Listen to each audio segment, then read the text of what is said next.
नमस्ते। क्या आपने कभी छोटे बच्चे को सांस लेते हुए देखा है? जब वो लेटा हुआ होता है तो आपने देखा होगा कि जब वो सांस लेता है तो उसका पूरा पेट ऊपर नीचे मूव करता है। तो यानी कि जब छोटा बच्चा सांस लेता है वो बिल्कुल सही तरीके से सांस ले रहा होता है, यानी कि वो डीप ब्रीदिंग करता है, एब्डोमिनल ब्रीदिंग करता है, जिसे हम योग की भाषा में कहते हैं गहरी श्वास लेना।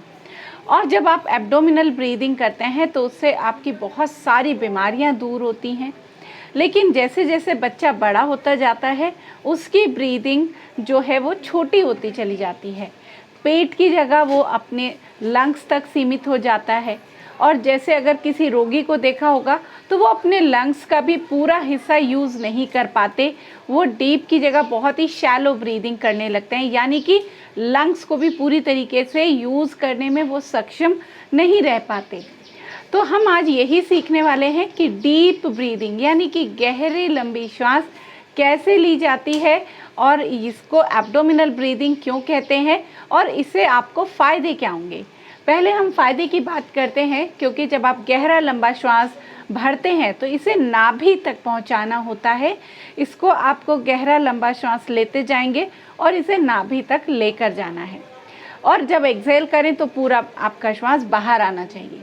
तो इसके फ़ायदे क्या हैं? इसका सबसे बड़ा फ़ायदा है आपका मेटाबॉलिज्म बहुत अच्छा हो जाता है, यानी कि जो भी आप खाना खाते हैं उसका पाचन बहुत अच्छा हो जाता है, पाचन शक्ति आपकी बढ़ती है। दूसरा, लंग्स को आप पूरा यूज़ कर पाते हैं, लंग्स की कैपेसिटी इम्प्रूव हो जाती है।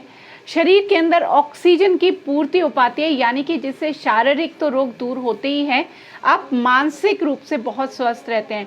जो आज के टाइम में हम एंजाइटी, डिप्रेशन, स्ट्रेस, ये वर्ड्स, ये चीज़ें जो सुनते हैं वो इसीलिए क्योंकि हमारे शरीर में ऑक्सीजन की पूर्ति नहीं हो पाती, हम ब्रीदिंग सही तरीके से नहीं कर पाते। तो आज कैसे इसका अभ्यास करना चाहिए वो सीखते हैं। तो इसमें सबसे पहले आपको करना क्या है, इसके लिए अपनी जगह बिल्कुल स्थिर होकर बैठ जाओ, आराम से बैठ जाओ, बिल्कुल रिलैक्स होके। और शुरू में हम अपने राइट हैंड को यानी कि दाहिने हाथ को यूज़ कर सकते हैं, जिससे कि हमें समझ आए कि हम श्वास ले रहे हैं तो हमारा पेट बाहर आ रहा है और एक्सहेल करते हुए पेट अंदर जा रहा है। तो सिर्फ इसको चीज़ को महसूस करने के लिए हम अपने राइट हैंड यानी दाहिने हाथ को नाभि के ऊपर रख लेंगे इस तरीके से, और धीरे धीरे श्वास को अंदर भरेंगे और अपनी ब्रेथ को अपने नाभि तक पहुंचाने की कोशिश करेंगे। धीरे धीरे श्वास अंदर भरते पेट बाहर आना चाहिए, पेट फूलना चाहिए, और एक्सहेल करते हुए धीरे धीरे पेट अंदर जाना चाहिए। इसी अभ्यास को कंटिन्यू करें। श्वास अंदर भरें, नाभि तक पहुंचाएं, पेट फूलना चाहिए यहाँ पर, और एक्सहेल करते हुए पेट अंदर जाएगा। तो जिससे आपके शरीर के जितने भी टॉक्सिन्स हैं वो पूरी तरीके से बाहर निकल पाएंगे, आपका बॉडी और माइंड पूरी तरीके से डिटॉक्स हो पाएगा। तो इसको करना कितनी देर है?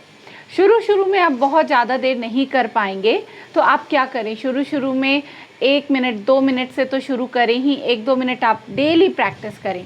अब देखिए, पूरा दिन एकदम डीप ब्रीदिंग करना यानी कि पेट से सांस लेना तो आपके लिए संभव नहीं है, लेकिन अगर आप 2-3 मिनट के साथ भी दिन में इस डीप ब्रीदिंग को प्रैक्टिस करेंगे तो आप देखेंगे आपकी बहुत सारी बीमारियां ठीक होंगी, वज़न भी कंट्रोल में होगा। तो आप एक जगह बैठ जाएं और बस गहरा लंबा श्वास भरें, इसी तरीके से रिलैक्स होते हुए धीरे धीरे समय बढ़ाते चले जाएं। और हाँ, इस प्रैक्टिस को आप लेट कर भी कर सकते हैं। आप अपनी जगह रिलैक्स होकर, पूरी रिलैक्स होते हुए आराम से लेट जाएं और पूरा गहरा लंबा श्वास भरते हुए पेट बाहर आना चाहिए और एक्सहेल करते हुए अंदर जाना चाहिए।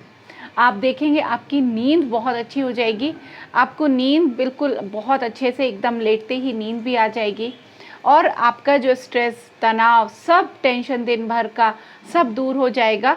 तो आज से ही भले 5 मिनट के लिए पर डीप ब्रीदिंग यानी कि एब्डोमिनल ब्रीदिंग ज़रूर प्रैक्टिस करें और अपने स्वास्थ्य को अच्छा रख सकें और वज़न को भी नियंत्रित कर सकें। Thank you.